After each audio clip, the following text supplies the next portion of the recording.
नमस्कार दोस्तों, take scan के एक बिल्कुल नए फ्रेश और एक्साइटिंग एपिसोड में आपका बहुत बहुत स्वागत है। दोस्तों, इस वीडियो के अंदर मैं आपको एजीआर ड्यूज मतलब एडजस्टेड ग्रॉस रेवेन्यू के बारे में बताऊंगा। दोस्तों, अगर आप हमारे चैनल को बहुत दिन से फॉलो करते हुए आ रहे हैं तो 2020 साल के बहुत सारे वीडियोस मैंने एजीआर के ऊपर बनाया था, क्योंकि एजीआर मैटर ही कुछ ऐसा मैटर था। दोस्तों, एजीआर एडजस्टेड ग्रॉस रेवेन्यू, इसका डेफिनेशन जो था वो पहले अलग था लेकिन अभी अलग हो चुका है। और एजीआर के ऊपर सुप्रीम कोर्ट के अंदर बहुत दिन से जो फैसला है वो चल रहा था और फाइनली 2020 साल के 5 सितंबर को इसका जो फाइनल वेडिक्ट है वो यहाँ पर दिया गया था सुप्रीम कोर्ट की तरफ से, जहां पर बताया गया था कि वोडाफोन आइडिया को 58,400 करोड़ रुपए, एयरटेल को 43,000 करोड़ रुपए, उसी के साथ बाकी जो भी कंपनी जैसे टाटा सर्विस और भी बहुत सारे ऐसे कंपनीज है जिनको ये एजीआर का ड्यूज जो वो डिपार्टमेंट ऑफ टेलीकम्युनिकेशन को देना होगा। हालांकि उन्हें 10 साल का टाइम दिया गया था कि 10 साल के अंदर इंस्टॉलमेंट बेसिस पर वो ये पैसे जो वो चुका सकते हैं। लेकिन 2021 साल के जनवरी महीने के अंदर एयरटेल ने सबसे पहले ये देखा कि डिपार्टमेंट ऑफ टेलीकम्युनिकेशन की तरफ से एजीआर कैलकुलेशन को किया गया है, ये कैलकुलेशन के अंदर बहुत ज़्यादा एरिथमेटिकल एरर है और इसी कारण से वो फिर से सुप्रीम कोर्ट के पास पिटीशन जमा करवाए कि डिपार्टमेंट ऑफ टेलीकम्युनिकेशन की तरफ से ये चीज़ किया गया ये सही चीज़ नहीं है। और उसके अंदर फाइनल जो वेडिक्ट है वो अभी हमारे सामने आने जा रहा है आने वाले 2 हफ्तों के अंदर। पूरा जो डिटेल्स है इस वीडियो के अंदर मैं आपको बताऊंगा, तो अगर आपको इसके बारे में जानना है तो प्लीज वीडियो को आखिर तक देखिए, बहुत सारी जानकारी जो इस वीडियो के अंदर आपको मिलने वाला है। तो चलिए शुरू करते हैं। दोस्तों, वीडियो शुरू करने से पहले छोटा सा रिक्वेस्ट है, हमारे चैनल सैमसंग गैलेक्सी M31 और पोको के C3 का गिव अवे चल रहा है। 28 तारीख तक गिव अवे चलेंगे। अगर आपने पार्टिसिपेट नहीं किया तो वीडियो डिस्क्रिप्शन पर पहला लिंक, गिव अवे वाले लिंक है, वहां पर जाओ, वीडियो को देखो, पूरे तरीके से जानकारी मिल जाएंगे। चलिए वीडियो के अंदर आगे बढ़ते हैं। दोस्तों, अगर मैं भारत की बात करता हूं तो भारत के अंदर जो भी टेलीकॉम कंपनी अपने सर्विस को प्रोवाइड करते हैं जैसे एयरटेल, वोडाफोन आइडिया, रिलायंस जियो और BSNL, ये चारों कंपनी में से मेनली एयरटेल, वोडाफोन आइडिया और BSNL बहुत दिन से भारत के अंदर अपने सर्विस को प्रोवाइड कर रहे हैं। दोस्तों, एडजस्टेड ग्रॉस रेवेन्यू का मतलब है एक कंपनी जितना भी प्रॉफिट यहाँ पर कमाते हैं उसका कुछ परसेंटेज जो है वो गवर्नमेंट को देना होता है। लेकिन ये सारे कंपनी पिछले 15 साल का जो एडजस्टेड ग्रॉस रेवेन्यू है वो नहीं दिया और उसका जो टोटल एडजस्टेड ग्रॉस रेवेन्यू है उसके ऊपर पेनाल्टी लगवा कर डिपार्टमेंट ऑफ टेलीकम्युनिकेशन जो है वो यहाँ पर टेलीकॉम कंपनी को कहा कि ये पैसे जो उन्हें देना है।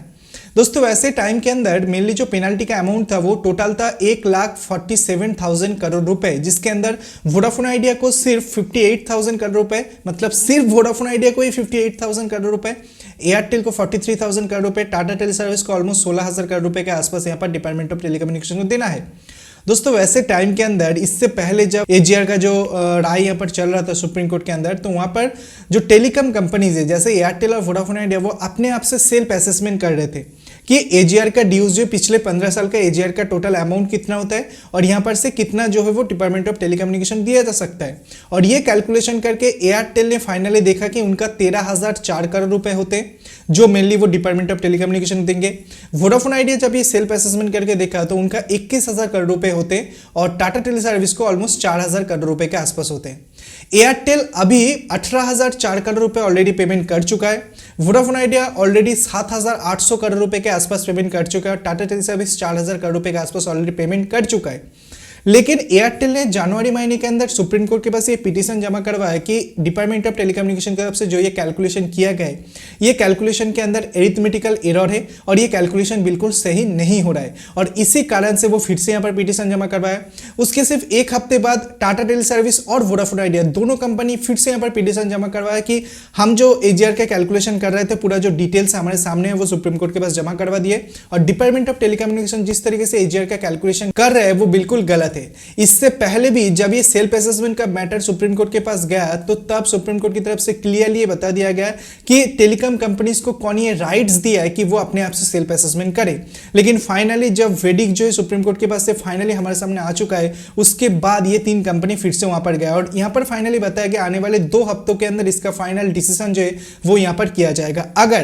अगर टेलीकॉम कंपनी इस केस के अंदर जीतते हैं, ये जो एडजस्टेड ग्रॉस रेवेन्यू मैटर है इस केस के अंदर जीतते हैं, तो आप ये सोच के देखो कि आने वाले टाइम के अंदर ऑलमोस्ट 1.5 से 2 साल के अंदर पूरे भारत के अंदर 5G यहाँ पर आ जाएंगे। उसी के साथ टेलीकॉम कंपनी जो अपने प्लान्स का प्राइस बढ़ाने के बारे में सोच रहा था वो प्लान्स का प्राइस नहीं बढ़ाएंगे क्योंकि कंपनी बहुत ज्यादा फाइनेंशियल स्ट्रेस के अंदर और इसी कारण से प्लान्स का प्राइस यहाँ पर बढ़ाएंगे। हो सकता है कि मार्च महीने से प्लान्स का प्राइस यहाँ पर बढ़ जाए। तो फाइनली सुप्रीम कोर्ट की तरफ से क्या एजीआर का वेडिक्ट आते हैं वो हमको सबसे पहले देखना होगा, उसके बाद ही हम ये पता चल पाएंगे कि क्या सच में प्लान्स का प्राइस यहाँ पर बढ़ेंगे या नहीं बढ़ेंगे, और आने वाले 2 हफ्तों के अंदर इसका जो फाइनल डिसीजन है वो यहाँ पर दे दिया जाएगा। कुछ ऐसा ही चीज़ यहाँ पर बताया गया है। दोस्तों यहाँ पर जो कैलकुलेशन को किया गया है, यहाँ पर बहुत सारी चीज़ यहाँ पर हुआ है। जैसे जो एजीआर का अमाउंट है,